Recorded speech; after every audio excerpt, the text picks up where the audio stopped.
Boris Johnson ने ऋषि सुनक के खिलाफ खुली बगावत कर दी है।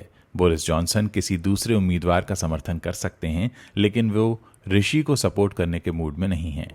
ब्रिटेन में प्रधानमंत्री रेस की लड़ाई और दिलचस्प होती जा रही है।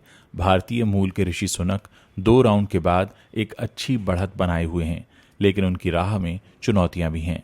एक चुनौती तो बोरिस जॉनसन ही हैं, जो ऋषि सुनक को बतौर प्रधानमंत्री नहीं देखना चाहते। खबर है कि बोरिस जॉनसन सुनक को छोड़कर किसी भी दूसरे उम्मीदवार का समर्थन करने को तैयार हैं।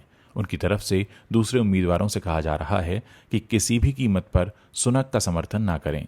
अब बोरिस के इस रुख को लेकर कहा जा रहा है कि वो अपनी सत्ता जाने के पीछे ऋषि सुनक को ही मुख्य कारण मानते हैं। बोरिस जॉनसन का मानना है कि पिछले कुछ महीनों से ऋषि सुनक उन्हें सत्ता से बेदखल करने की कोशिश में थे। ऋषि सुनक की वजह से ही उनको प्रधानमंत्री पद से इस्तीफा देना पड़ा। एक रिपोर्ट में यहां तक दावा किया गया है कि बोरिस जॉनसन साजिद जावेद को सत्ता गंवाने के लिए जिम्मेदार नहीं मानते। बोरिस जॉनसन अपनी सत्ता जाने के लिए सिर्फ ऋषि सुनक को ही जिम्मेदार मान रहे हैं। उनका सारा गुस्सा ऋषि सुनक की तरफ है। उन्हें इस बात का गुस्सा ज्यादा है कि एक तय रणनीति के तहत बोरिस को सत्ता से बेदखल कर दिया गया।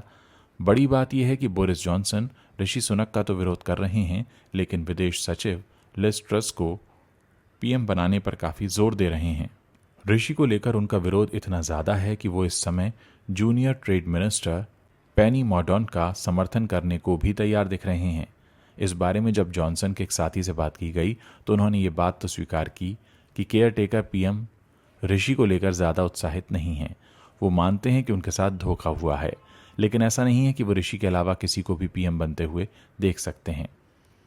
अभी के लिए ऋषि सुनक की स्थिति काफी मजबूत दिखाई देती है। लगातार 2 राउंड में उन्हें सर्वाधिक वोट मिले हैं। दूसरे राउंड की बात करें तो भारतीय मूल की सुएला ब्रेवमैन को टोरी पार्टी के नेतृत्व में इस रेस में सबसे कम वोट मिले और वो इस दौर से बाहर हो गईं। सबसे ज्यादा वोट ऋषि सुनक को मिले। सुनक को 101 वोट और दूसरे स्थान पर रहीं पेनी मॉर्डॉन्ट को 83 वोट मिले।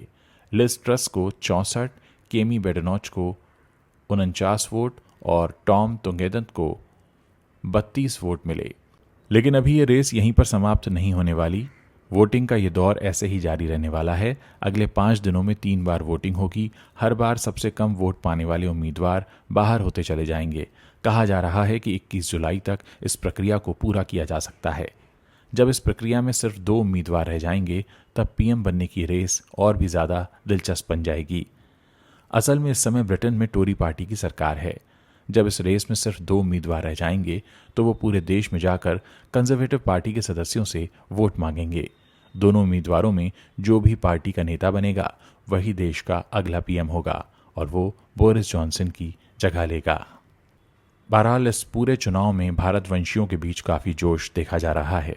इस चुनाव पर हमारी नजर रहेगी और जो भी होता है उसकी रिपोर्ट हम आप तक तुरंत लेकर आएंगे।